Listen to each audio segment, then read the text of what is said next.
most important test of the early spring, as Turfway Park for the 15th time presents its richest and most important race, the Jim Beam Stakes. And hello again, everyone. I'm Chris Lincoln, and just a quick look tells me I'm back in northern Kentucky, not in the Sheikhdom of Dubai, where we were this past Wednesday for Cigar's crowning moment in that Dubai World Cup. A race we'll show you later today, along with 3 races from Turfway, the Bourbonnette, the Rushaway, and of course the Jim Beam. Back here, of course, in the States, the focus is on the 3-year-old thoroughbreds, and no one has his eye on the classics more than the general, as we call him, trainer Dwayne Lucas. He sent 2 of his recruits from his camps east and west to contest the Beam today. He knows history, Dwayne Lucas does. He knows how important the Jim Beam is. Let's give you an idea, a little perspective of this event in the decade of the 90s. These are Triple Crown races won by Jim Beam winners. 5 wins, 3 seconds and 2/3. It all began here in 1990 as Summer Squall for Dogwood Stable won the Beam, then went on to win the Preakness. The next year, Hansel won here, then took 2 Jewels of the Crown, the Preakness and the Belmont. In 1992, the Beam winner won the Roses, Cal Partey's Little E.T. with jockey Pat Day. And in 1993, yet another Preakness winner, and champion came out of the Beam winner's circle. That is Prairie Bayou. Here are the conditions for the 15th Jim Beam. It's grade 2, $600,000 in the purse, $360,000 to the winner, 3-year-olds at 1 1/8 miles. And after a tough winter here in northern Kentucky, it seems almost spring-like, 63 degrees, sunny, a light breeze going down the track, and a fast racetrack. Now let's set the field for the 96 Beam as we go upstairs. The man who'll call the race for us, Dave Johnson. Well, Chris, General Lucas was a basketball coach before he started training racehorses. Very appropriate this Final Four weekend, and there are parallels between the Final Four and racing 3-year-old thoroughbreds. The object, of course, is to get to the big dance. But you have to do it one bracket at a time. And in the case of Lucas, well, he seems to have a shot at every tip-off. Now, the real leaders in the division are sort of waiting around for the next round of preps. And today, the owners and the trainers of the Beam starters are going to find out if their hopes are justified and whether or not they should make or cancel those reservations in Louisville 5 weeks from today. Let's see who's in the Beam for its 15th running. We start with an entry of Blushing Jim and 8-pack, 12-1 for that twosome. A stakes winner on the turf, Ensign Ray, also starts at 12, and 12 is the price of Best Secret. Another long shot looking for his first victory of the year. An Invader from Maryland with early speed, Influence Peddler with Omar Klinger at 20. Morning line favorite, 8-5, Victory Speech. Had lots of trouble in the Fountain of Youth and only lost that race by half a length, and red-hot Gary Stevens aboard. Roar couldn't get a distance of ground last year, but he's been a tiger as a 3-year-old. He's here at 3-1. Dr. Caton at 4, lightly raced but highly regarded. And he's gone west with jockey Pat Day, who has won the Beam 5 times out of 14 runnings. Scratch the bottom horse, Connecting Terms, with only 1 week rest and that bad post position on the outside. Chris, they've decided to pass, but there's an excellent field ready for this edition of the Jim Beam Stakes. We're looking forward to it. I know the gentleman is joining me as too. Good to have back our handicapper, my friend from Texas, Norm Hitzges. How about this Beam? Victory Speech deserves to be the favorite. It's done everything asked of him. In fact, would have beaten Unbridled Song in Florida, but for some horrible trouble. But there are 2 other horses for whom there is high hope. Roar and Dr. Caton in this field, and they are dangerous. A lot of racing before the Beam. We'll start with the Bourbonnette. This one for the fillies. Let's set the conditions as the fillies approach the gate. $125,000, 1 mile for 3-year-old fillies. Here's the field. It's wide open. It is wide open. Several major contenders in here. Clamorosa comes out of a tough race in which it barely lost an allowance company. Jenny Lynn disappointed last time at even money, but that was on a frozen track. It worked well as a big shot here. Not Bright Brilliant, if it runs back to its allowance score at Aqueduct, could pull a big upset. Tanya just won the Val Dame with high speed, beating amongst others Jenny Lynn, and efficiently has been bet down to 5-2 under Red Hot Shane Sellers. This horse is bred to go long and may get a good trip today. Talking about officially, we asked her trainer, Dwayne Lucas, earlier about going around 2 turns for the first time and about trying a mile distance for the first time. I think she's ready for it. She's had those prep races. She's by Seattle Slew out of a mare called Cuddles, who won the Santa Anita Oaks. And so, I mean, the pedigree says that she actually should get better going 2 turns. Well, the folks seem to agree, too. She's now at 5-2. Jenny Lynn getting a lot of support, the morning line favorite. That's what I like. I like Ginny Lynn to bounce back. Worked well since the last bad trip on a frozen track. I like Ginny Lynn on top of efficiently. There's the Bourbonnais Stakes record as we go to the top of the stands. Dave Johnson set to call. And a quick note about Shane Sellers. He's going for his third winner of the afternoon, but that guy, Gary Stevens, is the star of the day so far. He's won 4 races. He looks for win number 5 with Pledged. All in line. And they're off in the Bourbonnais, and Ginny Lynn, as expected, speeds to the front as Tanya from Between Horses with the orange color takes up the chase. Between Horses, Bright Not Brilliant is right there, along with Bohemian Bride in the black cap. On the extreme outside, Stormy Chrissy is next. Clamorosa moves through on the inside and is in tight quarters a bit. As they race to the backstretch, Tanya leads it by 3 parts of a length. Stormy Chrissy on the outside is second, and Ginny Lynn has been shuffled back to be third. That's Bohemian Bride in 4th position. At the rail, Clamorosa moves through, racing 5th. Not Bright Brilliant on the outside is 6th at this point, 3.5 back.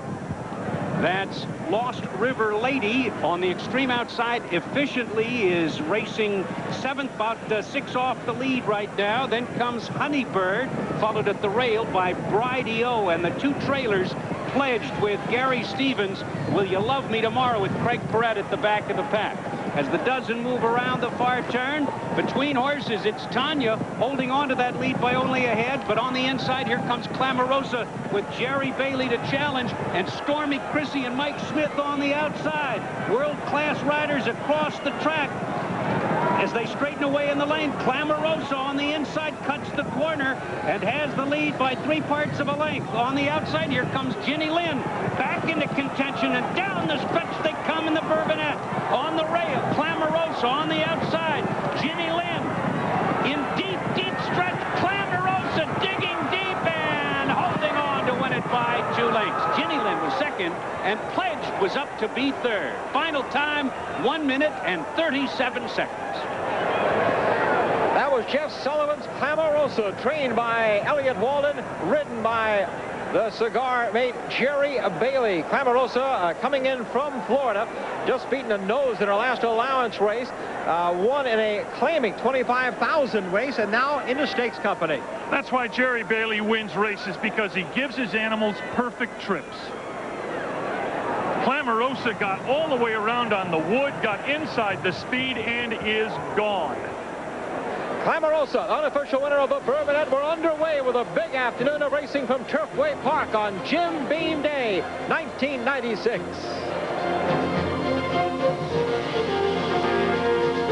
Thrifty Car Rental, racing across America, is brought to you by Thrifty Car Rental, historically known for low rates. By Visa, it's everywhere you want to be. Budweiser, official sponsor of the 1996 Olympic Summer Games. This Bud's for you. By Purolator.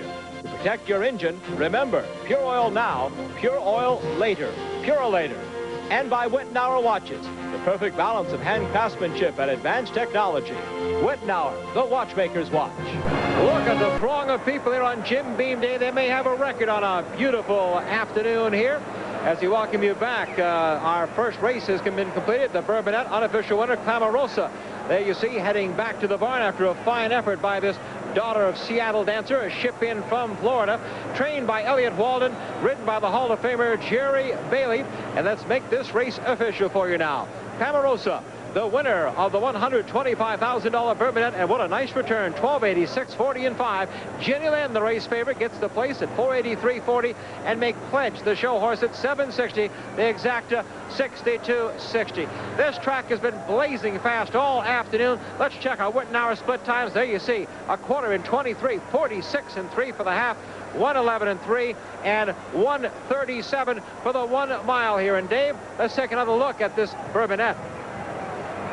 A couple of things to watch as we check the last quarter mile of the Bourbonnais. First of all, Gary Stevens on the inside, 5th at this point, is going to follow the eventual winner, Clamorosa, home. But in the horse in black, Stormy Chrissy went wide, and therefore Ginny Lynn with Tony D'Amico, who's the leading rider of this meet, and he knows his track well, he was carried wide. Then it went down to a 2-horse race for the wire, and Jerry Bailey had too much left, carrying only 110 pounds, and on to victory.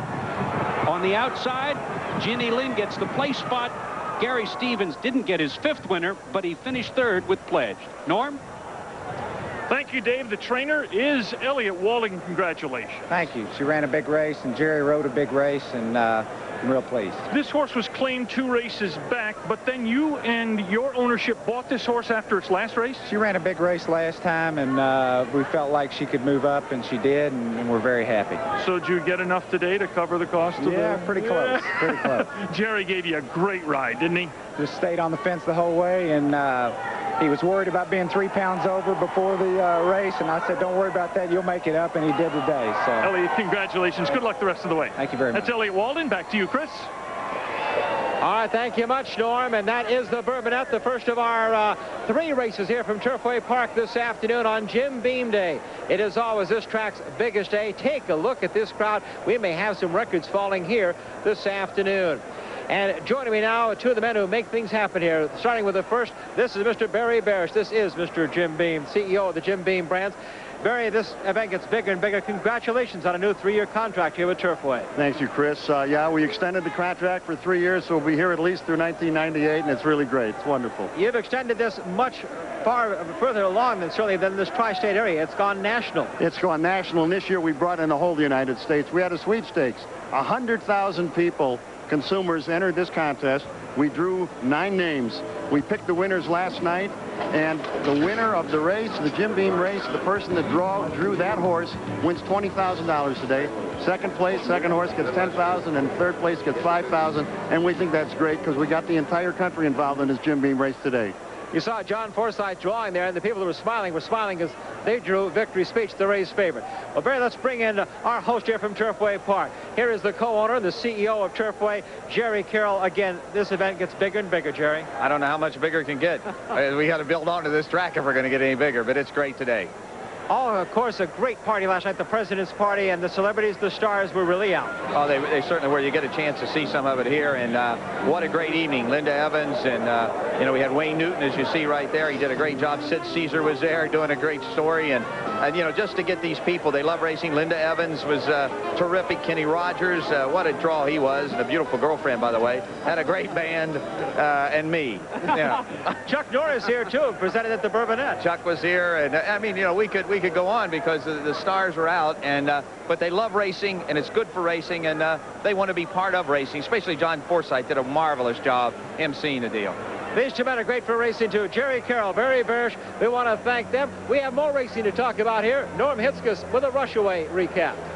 Earlier today, the 11th running of the Rushaway, $100,000, a mile and a 16th for 3-year-olds who aren't quite Derby class, sort of not ready for beam time players, if you will. There were 3 early scratches in this race, leaving 7 in the field. The scratches all had speed. That seemed to set up the race for the 3-horse True Valet, and that speed horse took them all the way to the turn for the lead.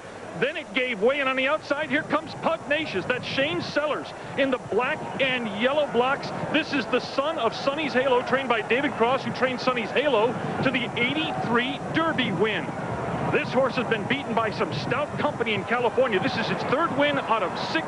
It's been beaten by the likes of Cobra King, O'Dial, and Grindstone.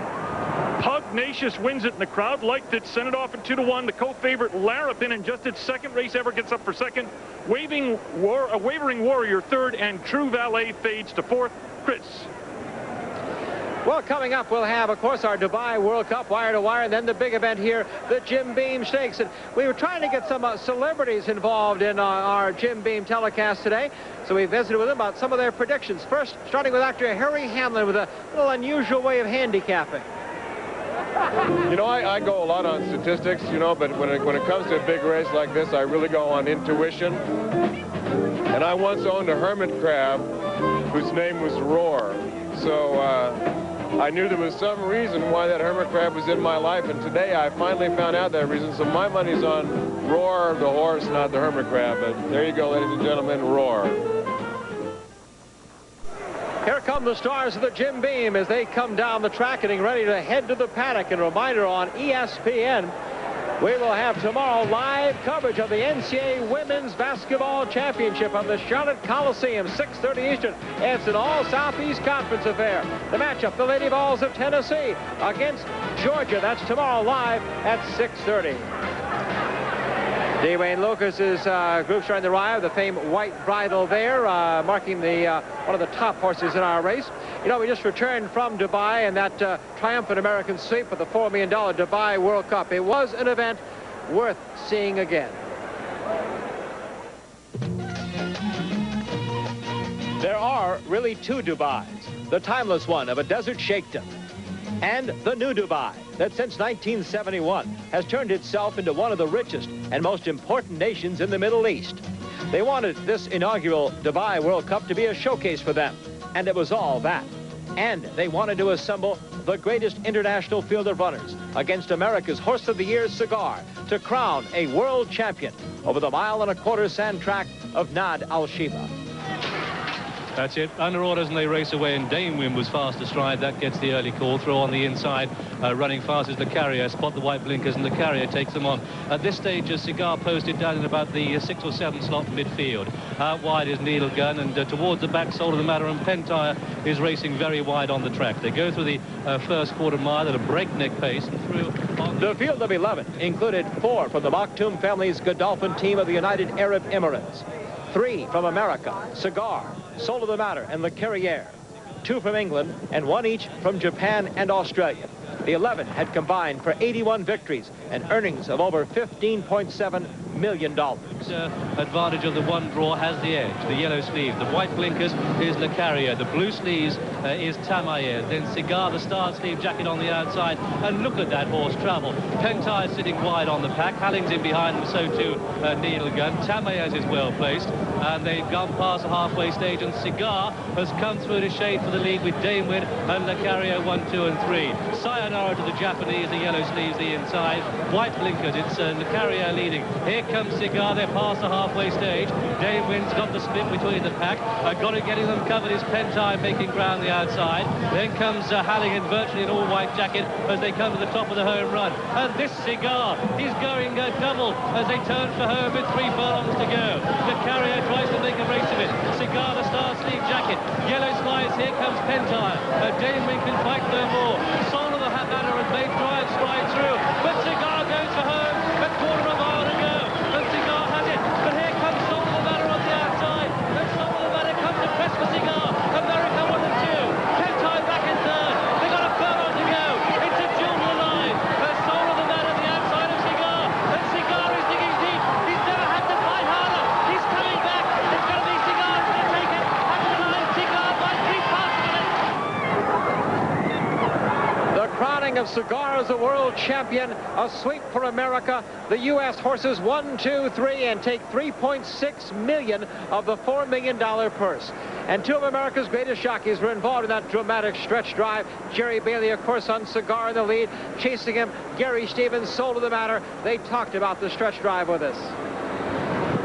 As we came into the stretch, I was probably 8 or 9 lengths behind Cigar, but I had my eyes on my sights set on Cigar, and I saw Jerry reach up and throw across and ask Cigar for his response, and he didn't respond in the same fashion that he normally does. And my first thoughts, first instincts were that today's today, that Cigar can be beaten. And within 3 or 4 strides between the head of the stretch and the 8th pole, I was up alongside of Cigar, head and head with him, and actually stuck my nose in front of him, and from there on the battle began. I looked over, and Soul of the Matter, whom I didn't know it was him at the time, was running up on me hard. I looked down at Cigar, and I said, buddy, if you're ever going to do it, this is the day. And he reached over, he looked at the other horse, dug in, and showed his true champion inside of him. I'll tell you, his heart and courage are unbelievable. Unbelievable, a great description. I've never been quite as emotional after any sporting event as I was that one in Dubai. One other final thought. The race certainly belonged to America. The night belonged to the Maktoum family and to Dubai. But I think the real winner of that event was international thoroughbred racing. Well, as we go to the break, we honor some champions of 1995 here in the Commonwealth of Kentucky. As the Kentucky Thoroughbred media made presentations, the top race winners in the Commonwealth last year, owner Overbrook Farms W.T. Young, trainer Dwayne Lucas, jockey Willie Martinez. Your invitation to join us Wednesday, 4:30 on ESPN, the Racehorse Digest, this week featuring the Thoroughbred Owners of the Month by Gainsborough Farm, Martha and Richard Stevens, owner of the top filly, Wind Sharp. Let's update now our Kentucky Derby future book odds from the good folks at Caesar's Palace Racing Sportsbook. Today we're going to take a look at the D. Wayne Lucas horses, how they hit the board there in Las Vegas. Honor and Glory, the best choice of the Lucas group here. As you see, editor's note, Victory Speech in our field today at 8-1. Prince of Thieves, Grindstone, and Dr. Caton also here at a big price at 25-1. Let's join Dave Johnson now. Dave? Don't forget the distance of today's Jim Beam, 1 mile and 1/8. That's 1/8 of a mile shorter than the Kentucky Derby. Let's check the odds right now, about 17 minutes to post time. The entry of Blushing Jim and APAC, 17-1. Ensign Ray is up to 35. Best Secret at 20. Influence Peddler, who's expected to be in front early, 25-1. Victory Speech, the 4-5 choice. Roar is second choice at 2.5. Dr. Caton, 4.5. He's gone west at 9. Second choice, Roar, 5-2. With more on that story, here's Norm. Thank you, Dave. This is Mike Smith. He'll ride Roar. You rode this horse in all 8 races it's run. It did not manage 2 turns last year very well. Why should it be different this year? Well, he was a lot more immature than he's certainly matured a lot. He's really come around. This colt, if you check out his last 3 races, every time he's gotten better and better, and I believe he's really ready for this effort today. Tell me about the swale. He certainly did come on in the swale. Not only did he come on, but he was in real tight. He took a lot of dirt in the face early on. He was able to kind of bull his way out a little bit and then still finish very strong. So I see no problem with getting along. We just got to hope that he performs like he has been. There seems to be a lot of speed in this race today, Mike. Same tactics today, stalk to try to win? Certainly, he's got a lot of natural speed on his own, and then there's plenty in there. So we just kind of got to let him set himself up and then go from there. He shouldn't be too far off of it. If Roar's going to run in the Kentucky Derby, he's got to fire big today, doesn't he? He's got to run a big race today. They all do. Mike, good luck to you. Thank you. That's Mike Smith. Back to Dave Johnson. And most people think that Victory Speech will run the biggest race. He is now 4-5 from the Lucas barn. Team Lucas is always a force to be reckoned with, and today, no exception. Wayne is saddling 2 colts in the Beam, and if he has his way, he'll be delivering a victory speech in the winner's circle later this afternoon. Victory Speech has hit the board in every one of his starts, although a troubled trip in the Fountain of Youth nearly ended that remarkable streak. First of all, he hasn't got a lot of seasoning, so when you get a trouble trip like he did in the Fountain of Youth, you have things that happen that these young horses have trouble adjusting to. Ironically, the thing that happened that complicated the whole thing was when he went into the turn, he was squeezed back a little bit. Gary Stevens could have probably overcome that, and so could a Victory Speech, but the saddle slipped. And when it did, he had to sit down, push it back a little bit, and let the horse's momentum pull it back a little bit, and that cost him probably 150, 200 yards, or almost a furlong, where he couldn't ride the horse. He then recovered from that, and of course got back and was beat 2 next for the win, which was very important. We feel, and of course everybody makes excuses on races, but we feel that he had a clean trip, he would have certainly been right there. That Fountain of Youth experience might just give Victory Speech an advantage over today's field, which includes his lightly raced but highly touted stablemate, Dr. Caton. This strapping bay colt carries the moniker of Dr. Bill Caton, the physician credited with saving the life of Wayne's only son, Jeff. When Jeff was in a critical position and we were talking at time to time, I said, if we pull through this and everything turns out all right, I'd like to name a horse in your honor. And he said, well, that'd be very nice, but I told him I don't want to name just a horse, I want to name a special horse. Special indeed. He destroyed this maiden field at Santa Anita in his last start. And even though it's a big jump from the maiden ranks to the Grade 2 Jim Beam field he'll face today, Lucas is confident that the doctor is ready. We always have been very high on this horse. He's light on seasoning, and we had to bring him along a little bit quicker this spring, and a lot of people say that he hasn't got the seasoning, but he's very mature for his age. He's very big. He's a very, very big, imposing individual. I think if he runs first, second, or third, I think that he's going to be able to move to the next step. We still are 5 weeks out from the Derby itself, and we could run him once more, but if he runs 1, 2, 3 in this race, which I fully expect him to do, it wouldn't surprise me to see him winning. And if he will do that, then I think he's going to move on to the next step and be okay for the Derby.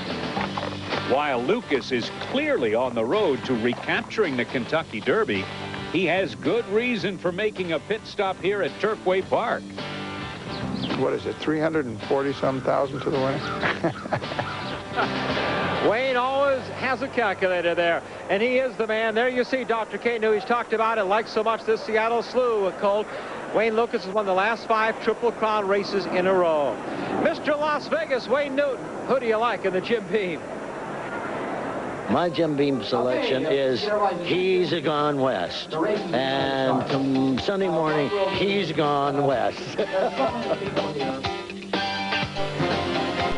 Thrifty Car Rental racing across America.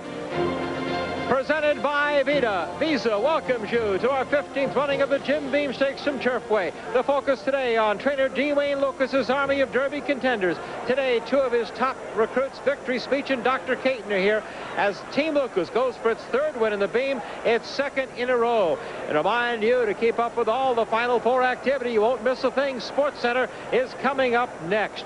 Now let's take a look at our leaders in the Visa 3-year-old championship point standings. These 3-year-olds receive points based on the quality of race 1. Today, of course, a Grade 2 event. Unbridled Song is the leader right now after winning the Grade 1 Florida Derby with 20 points. There you see the big group with 10, including 2 from Team Lucas. Enter this note and honor and glory. Now we present the field for the 1996 Jim Beam, the 1-horse. Blushing Jim, owned and bred by Alan Paulson of Cigar fame. The son of Blushing John should press the pace. Trainer Nick Zito hasn't talked much about this colt. He has an allowance and a maiden win. Robbie Davis, the rider, veteran from New York in the Paulson Silks. 1A, partly owned by Alan Paulson and also Frank Jones. This is APAC, a front runner. Only 1 win, but over this track, 4th in Battaglia Prep. Bred by Alan Paulson, and it's Brent Bartram, the jockey. 7-time Turfway champion. The 2 is Ensign Ray. James Lewis Jr., the owner. This is the Turf Stakes winner. Beaten over 30 lengths, though, in the Florida Derby. Making his first start outside Florida. Willie Martinez, the rider. The 3-horse is Best Secret, the only one not nominated to the Triple Crown so far. He comes from Florida after a troubled 2nd in the Ocala Breeders' Cup Championship. The rider, Shane Sellers, just missed in the Florida Gulfstream Park jockey title win. The 4 horses Influence, Peddler. Early Speed blazed to a 12.5 length win in Maryland at Laurel in his last start for his 2nd win in 4 career trips. Big jump in class here. The rider also from Maryland, Omar Klinger. The 5, this is the race favorite from Michael Tabor Stable. This is Victory Speech. The race favorite, never worse than 3rd in 8 starts. Had a 3-race win streak broken in that trouble 3rd in the Fountain of Youth. It's the Kentucky Derby team of Tabor, Lucas, and Gary Stevens, just nominated to Racing's Hall of Fame. The 6 horse is Roar, the son of 49, a recent Swale Stakes winner. First time around 2 turns. He'll have to do well today, trainer Shug McGahee says, to keep on the road to the Kentucky Derby. The 7 $325,000 Keeneland sale purchase, the big son of Seattle, so owned by Bob and Beverly Lewis. The Lewises won last year's Beam with the Philly Serena's Song. Now they're here to try with a colt, Dr. Caton, Jerry Bailey, the Eclipse champion, the rider of the world champion Cigar in the irons. The 8 horse, a $200,000 Keeneland purchase. He's a Gone West. This is Marion Gary West stable, trained by Randy Bradshaw, 3rd and only his only 3-year-old start, a restricted stake at Santa Anita, but in the money in 6 of 8. Pat Day, the rider, 5-time winner of the Jim Beam. We scratched the 9 connecting terms. That is the field for the Jim Beam Stakes.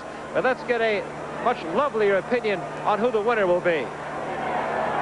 I've changed my mind, being a fickle woman, several times already tonight. And who I've decided on is Victory Speech. Number 1, because he is the favorite. Well, the sun's getting lower. The excitement, anticipation is getting higher. We're now 5 minutes from the running of the Jim Beam. Back again with Norm Hitzges, Chris Lincoln here. And Norm, this race is world class. I don't know how they've kept it from getting a Grade 1 designation. I don't know either. There's $600,000 in the purse, and the jockeys are certainly Grade 1. You've got Stevens, Day, Smith, Bailey, and Sellers. It's got to be a Grade 1 when they all show up. You know, we're looking for our Kentucky Derby favorite. Well, so are these world-class riders. We got some comments from them earlier in the paddock. Well, Chris, we're sort of still shopping, I guess you'd say. We've secured the mount on draw in the Bluegrass for Shug McGahee, colt that ran 2nd in his last race to Diligence at Gulfstream Park, and a horse that I think there's room for improvement there, and he's certainly in very capable hands with Shug McGahee. And of course, we ride this horse, He's Gone West, this afternoon. But otherwise, we're open and looking. So I know from experience you don't always make the right choice. I know there's several riders that have 2 or 3 mounts that they're picking from right now, and maybe they'll pick the wrong one, and we'll be available for the right one. Well, it's pretty much open right now. I'm committed to this horse here today. I've been riding a horse called Grindstone, who's very nice. Nick Zito's got a couple of horses, but the date's kind of open right now. I've made no commitments. Well, Victor's Speech is a colt that's very lightly raced, but he's come along in the right way. He was a close third in the Fountain of Youth, and he's moving forward in the right directions right now, and we're looking for a big effort from him today in the Jim Beam, and he looks good. Mr. Tabor also has a nice colt on the West Coast right now, Honor and Glory, that's going to be running in the Santa Anita Derby, and he's done everything right all winter long, and Editor's Note also in the Wayne Lucas camp that's doing everything sort of right now. We're hoping for him to keep moving in the right direction. He's got to mature a little bit mentally, but he's got all the tools to move ahead. Another colt that Wayne's got is a colt Prince of Thieves, and again another one that's slightly raced but has all the tools to go on and do the right thing in the classics if he keeps moving forward. The riders now know just over a month away they've got to start making some final decisions. Probably most of these 3-year-olds just have maybe one more prep left before the first Saturday in May. Well, as we talk about this field, the favorite is certainly Victory's Speech. We haven't talked about our Budweiser long shot. Here he is for the Jim Beam.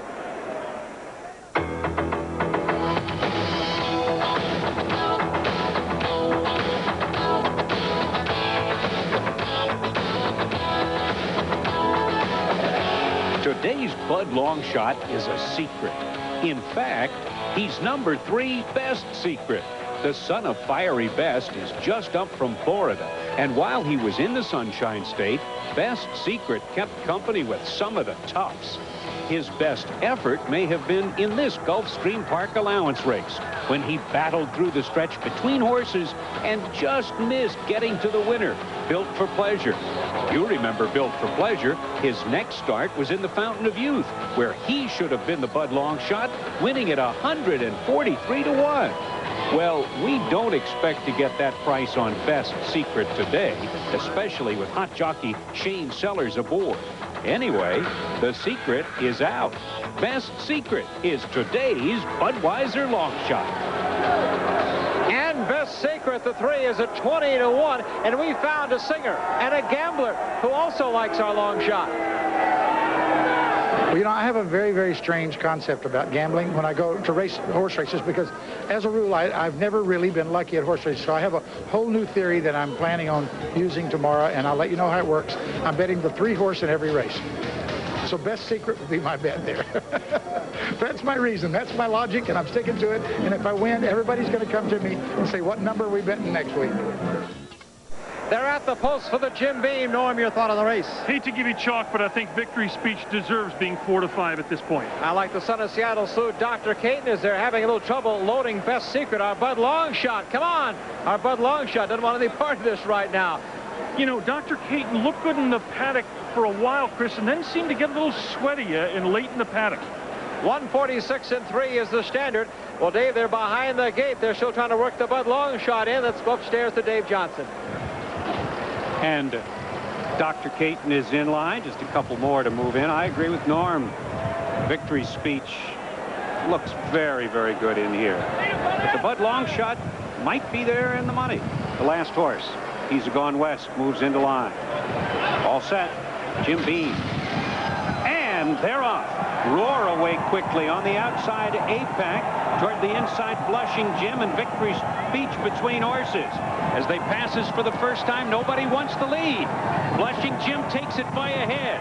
On the outside, that's Roar into the second spot, but at the rail now, Ensign Ray speeds up at the inside, takes command. Ensign Ray, the gray, in front by a head. Blushing Jim second, Roar is 3 wide. Between horses, in the blue and orange colors, that's Victory's Speech. 8-pack, middle of the track is 5th. Then between horses, Dr. Caton is 6th. Influence Peddler is 7th on the inside, but only 3 from the lead. Gap of 3 back to He's Gone West in the bright pink colors, and the Bud Longshot is far back. The trailer, Best Secret, is about 15 from the front.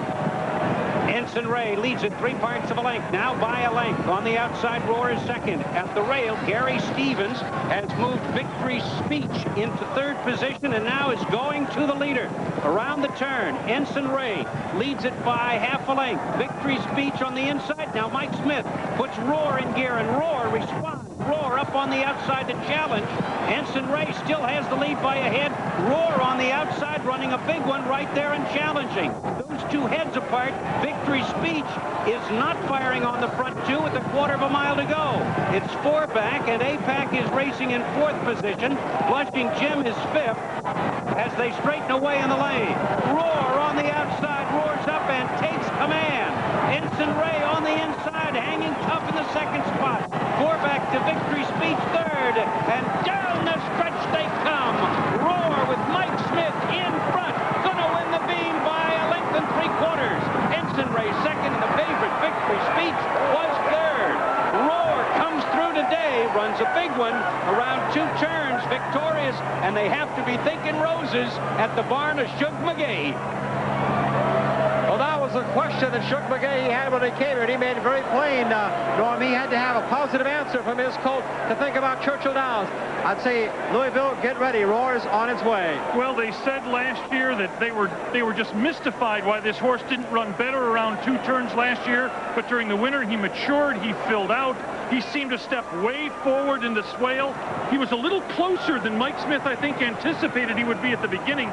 But Roar in the yellow hat and yellow shirt comes roaring down and puts away Ensign Ray. And you got to believe everybody else is pretty disappointed here, Chris Lincoln. Well, I'm shocked with Dr. Kate. He had some real trouble. I think finished next to last. Be interesting to see what happened to the son of Seattle Slew and to Victory Speech. Not a good day for Team Lucas. The General gets shut out. The day is Shug McGahee's, Claiborne Farms, and Roar. Thrifty Car Rental Racing Across America, presented by Visa, welcomes you back to the winner's circle of the Jim Beam. Some of the most famous colors of American racing, the historic Claiborne Farm colors. The farm dating back to 1915 in Paris, Kentucky, home of some of the great thoroughbred racehorses of all time and some of the great stallions, including, of course, now Mr. Prospector in Danzig standing there at that famous Kentucky nursery. Owned by Claiborne Farm, along with Adele Dilshiner, trained by Shug McGahee, ridden by Mike Smith. Roar, the son of 49er, unofficial winner of the Jim Beam. Norm? Chris, on the turn, Victory Speech had slipped up along the rail and was on the inside of Ensign Ray, who'd taken this field to the turn. And then Gary Stevens, you put your pedal to the metal and... No response, really. He wasn't real comfortable at the racetrack the entire trip around. I had to ask him for something entering the turn to save my position. It was tightening up a bit. And when I turned his head loose, it lost everybody confidence that he had at that point. He was wanting me to keep him held together. As soon as I started pushing on him, he just lost all of his confidence and ran very tentative the entire trip. Yeah, he just slides back there. This is a horse, as he slides back, this is a horse that's usually a lot closer to the front out of the gate, too. Well, he was where we wanted him out of the gate. He was in a good striking position, but just didn't seem comfortable with the racetrack at any point. And as they see him run through the stretch, he just ran very, very steady all the way through the stretch. Very tentative. He pulled up. He wasn't tired at all. That usually tells me that they don't like the surface that they just raced on. If Team Lucas comes to you and says, do we send this horse to Louisville, what do you say? Well, I'd say yes. I think that Wayne may have an opportunity to get one more race in him, which he probably needs, one of the easier races, and they can make a judgment from there. But he didn't disgrace himself, and today, you know, me being the rider and riding so many of these good horses, I would tell him, you know, this colt, he just didn't run with any confidence at all. We didn't see the race that he needed to run. One thing they got to be leery about is you hope that this doesn't happen at Churchill the first Saturday in May. Well, you didn't win the beam, but you sure did win a lot. Congratulations. Thank you. Gary Stevens, and back to Chris Lincoln. Yeah, I wouldn't be too discouraged either. They didn't think much of Thunder Gulch, as I remember, heading to Churchill Downs for the Kentucky Derby. So Victory Speech didn't get it done, nor did Dr. Caton, but Roar certainly did for Claiborne Farm and Adele Dilshiner. We'll be back with the winners in a moment. Thrifty Car Rental Racing Across America, presented by Visa. today's coverage of the Jim Beam Stakes. Brought to you by Thrifty Car Rental, historically known for low rates. By Visa, it's everywhere you want to be. Budweiser, official sponsor of the 1996 Summer Olympic Games. This Bud's for you. And by Wittenauer Watches, the perfect balance of hand craftsmanship and advanced technology. Wittenauer, the watchmaker's watch. Ground transportation provided by Thrifty Car Rental. Reservations at over 1,100 locations worldwide. Call Thrifty at 1-800-4CARS. Welcome back to Turfway Park, and a reminder, Sports Center follows us and a special Sports Center at 11:30 with all the Final Four information and wrap-up. Norm Hitzges with two of our winners today. Well, Mike Smith, maybe we were a good luck charm with that quick interview in the paddock before the race. Did you get the trip you expected? We certainly did. He broke extremely well. I was able to sit just right off him. The key was he really relaxed well, and that always helps. So whenever it's time to finish up, you always have something left then. Mike, you got him out in the next race. Congratulations. Thanks for stopping by. Thank you. I'd like to say hello to my wife. Love you. You got it. Mike Smith wins the Beam, and here's the trainer who won the Beam, Shug McGahee. Well, you said this horse had to run big today. Big enough for you? Well, I think so. I believe he'll get a lot out of this race. I mean, going a mile and 8, first time he's run around 2 turns since last October. You know, and I do think he'll get a lot out of it, and if he comes out of it the right way, and I'll talk to Mr. Hancock during this week, and we'll figure out what we're going to do. Sure, here he comes down the lane. He finished well for you at the distance. You always expected this horse to run well at a distance, though, didn't you? Well, we did. We had a little problem with his wind last year, and we got that straightened out back in October after the breeder's futurity, and elected to put him away for a while after that, and I thought everything went perfect for him today. He paddocked really well. He went to the post well. You know, I told Mike just let him run all the way from there and try to get comfortable on a long rein, and you know, we were able to do that, and we were able to finish up good. I thought he finished up fairly well today. Almost doesn't remind you of the horse that failed so badly the first 2 times around 2 turns. Well, that's true, but we're back in the ball game today, so that's all that matters. Hey, congratulations. Thank you very much. It's on to Louisville, it appears, for Roar and his trainer, Shug McGahee, and we're on to Chris Lincoln. And we'll make things official now. Take a look at the full order of finish here as we're joined by Seth Hancock, the master of Claiborne Farm. We'll have Seth's comments here. But first, let's give you the prices. Roar, $7.80, $5.20, and $3.20. Ensign Ray, big payoff for the place spot, $21 and $6.20. And Victory Speech, the race favorite, $2.40. That exacta keyed by Ensign Ray, $203.20 for the exacta. The running time, 1:49 and 3. Here's how it broke down in the Wittenauer split times, 22 and 4, 46 and 2, 110 and a home, and 1:49 and 3. I'll note that is 3 seconds slower than Hansel's track record on a day when the track was fast. A great pleasure to be joined by Seth Hancock of Claiborne Farms. As he came up here, he said it's about time you came back here. Well, it's a thrill to be back in the Derby hunt, and, you know, we'd like to think maybe this horse would have a chance after today. Seth, it carries the name of Claiborne Farm and a rather new owner to the game. Yes, Miss Dill Snyder is new. This is the second broodmare that she ever owned, is the mother of Roar, so she's as excited as well as us. Well, I know when I come to Claiborne, it's always such a great situation to come there, and I know how proud you are of 49er. You've always loved this stud, and he's just looks like another good one. Well, he does look like a good one. Unfortunately, we sold him to Japan, but they got to be happy with what they got, and we're hopeful maybe we can bring in some more young prospects and make some good sires like 49er. Do you think back in days like this of 1984 in Swale? Well, you always do, Chris. You know, a farm like ours is geared towards the Derby, and to have one to even be considered for the race is an honor, and he's got to be one of the ones you give a chance to anyway. Dave Johnson, I'm sure you'd agree. Let's take a look at the full order of finish from this year's Jim Beam, with Roar right there on top. Ensign Ray, who runs his best on the front end under Willie Martinez, finished second today. Victory Speech third. The Bud Longshot came from second last to finish fourth. Blushing Jim, then He's a Gone West. Dr. Caton, APAC, and Influence Peddler was last. It's just a story of a real good 2-year-old becoming real good at 3. Chris? 1 week from today, we'll be in Hialeah for the Flamingo Stakes. We continue on the road to the Triple Crown. I don't know, 2 bigger supporters of the Kentucky Wildcats is Shug McGahee and Seth Hancock, and now they've got one to cheer here at home. This is Roar, winner of the Jim Beam.